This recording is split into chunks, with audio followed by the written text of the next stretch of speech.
everyone, I'm Skratch. Welcome to the channel. This is another Raid Shadow Legends video. Hope you guys are having an amazing day.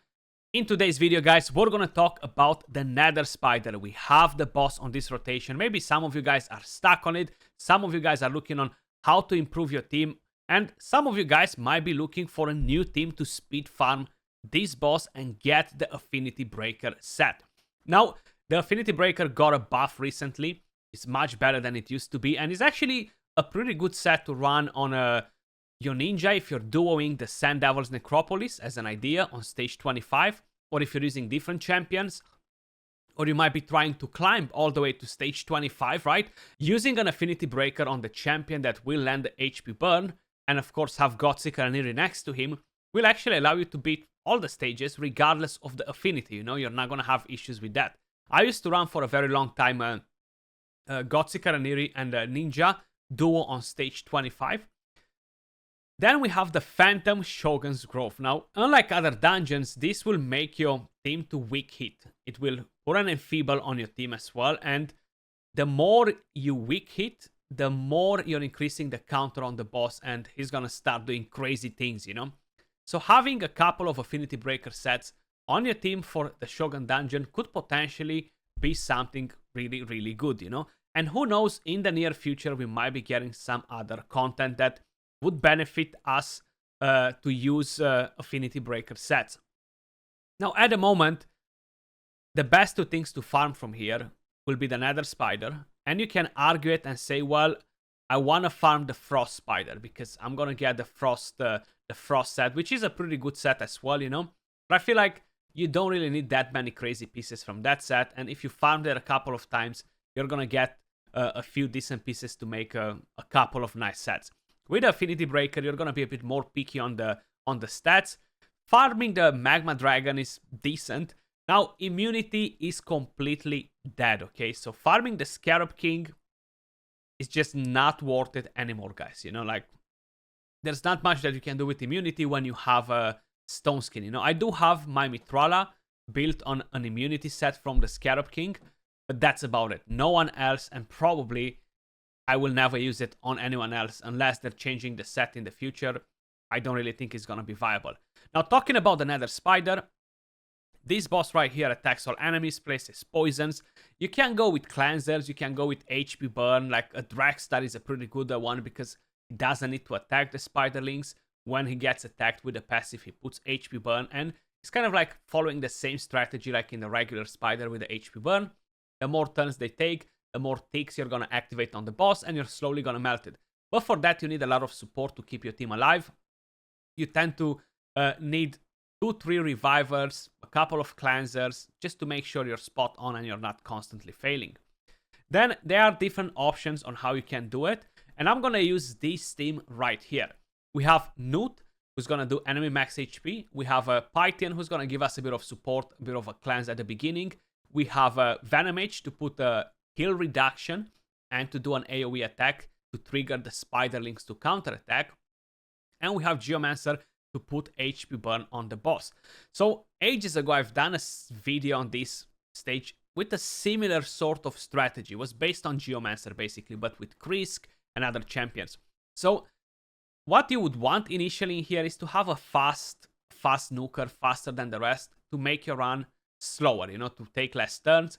But I don't really give a damn about turn count on the Doom Tower. You get no rewards for it, so you know what? I couldn't care less about that leaderboard. Basically, you want to start just A1 with Pythian because it's pretty easy, or a different support champion that you might be using there. Then right here, guys, you can let him do whatever he wants. Renegade, we're not using the A3, only on round 3, and she's the slowest champion in the team. Then we have Newt. He's built for my Fire Knight team. He's pretty fast. And we're not using the A3 on the round 1 and round 2. We are opening with the A3 on round 3. And we're not using the A2, which is the AoE skill. Venomage, again, she's not allowed to use the A3 on round 1 and round 2. But she is using the A3 on round 3 as soon as she gets at the boss and puts heal reduction. Now, this can fail if she gets resisted on the heal reduction, you know? But it's fine, it doesn't cost you energy or anything, so you can restart it. It's a 3% chance, you know how it goes. Then we have Geomancer. He's only using A1, A1. On round 3, he's opening with the A3 and puts the HP burn. So you know his passive already deflects damage. That's basically how we are going to kill the spider and the spiderlings. So let's actually just crack on with it. I'm going to explain you the speeds and everything while we are going through the run.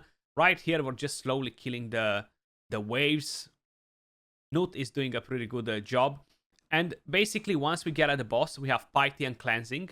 Then we have Geomancer using the A3. We have Newt going with the A3 on the boss as well. We have Venomage using the A3 to put heal reduction after we put the HP burn on the boss, how you may see now, and that will trigger the spiderlings to counterattack, and that will trigger Geomancer's passive, you know. And then we're gonna have Renegade to reset and basically allow Newt to use the A3 again. That's why we want to have that, because like that is gonna make it a bit faster, you know. You see all the hits now. Of course, if the passive procs, 294k hit. That's what's happening, you see. So Newt will take the A3 after. And every time we're using Geomancer's A1, the spiderlings will counterattack, and because we have heal reduction on the boss, the Spider Queen cannot heal back. Usually, the passive says whenever the spiderlings counterattack, the Spider Queen will get to heal back, you know, and there we go. 28 turns, 1 minute and 6 seconds. Speed farm on floor 90 Nether Spider, hard mode Doom Tower, guys.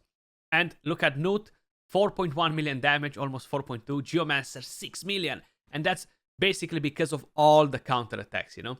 So if you're not using a strategy like this and you're relying on a, what's his name, Dragstar, for example, you're going to need heavy support because all those poisons, all those hits will actually wreck you.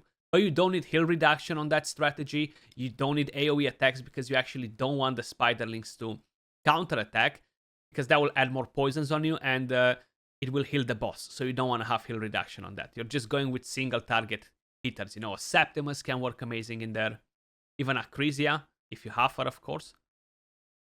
Together with Dragstar and a couple of support heroes, you know.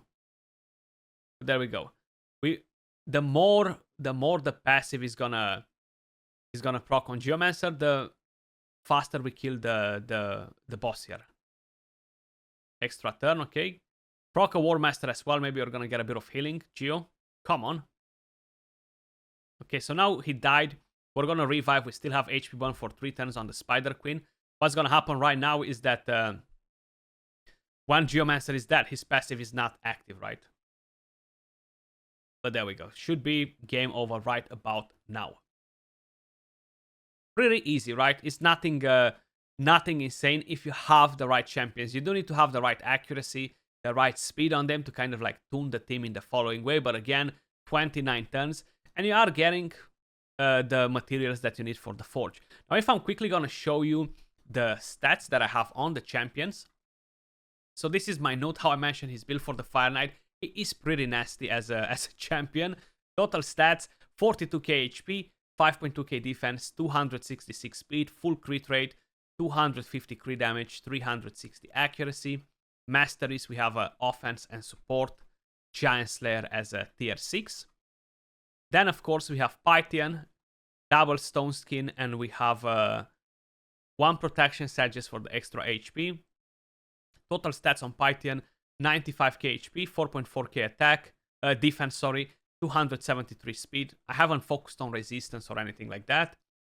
Masteries, defense and support 3. I do have Unshakable. I definitely need to change to Timely Intervention instead. This might be like very old masteries when I had a resistance build on Pythian. I never changed them. Then we have Venomage. She's built on a regeneration set. You don't need that one, honestly. Total stats, 64k HP, 2.8k defense, 259 speed. So the boss will be at around 240 speed, if I'm not mistaken, on that stage on floor 90. I might be wrong, I can't really remember. Or 235. You need 300 plus accuracy to make sure you're landing the debuffs consistently. Masteries, no masteries. She doesn't really need them either. Geomancer, he's on a Relentless. This is just a Hydra build. Total stats, we have 49k HP, 3k defense, 272 speed, 343 accuracy. That's pretty much all that matters. Survivability, speed, accuracy. And masteries, offense and support 3. War Master as tier 6. And we have the last champion, which was honestly just chucked in there because why not, just to reset the cooldowns. Is my Renegade. She's built on a shield set, a crit damage set. She doesn't have full crit rate. I am using her on the Shogun, so that's why she has so much crit damage. And basically, she's the enfeebled target for me in that team. Masteries, War Master as tier 6. I do have support, and these are the old masteries since I used to run her on a Fire Knight stage 25. That's why I had Evil Eye, War Master, and yeah, that's pretty much all about in terms of champions and stats and builds, guys. Let me know if you are farming the Nether Spider or you're farming the Frost Spider, and what teams you're using.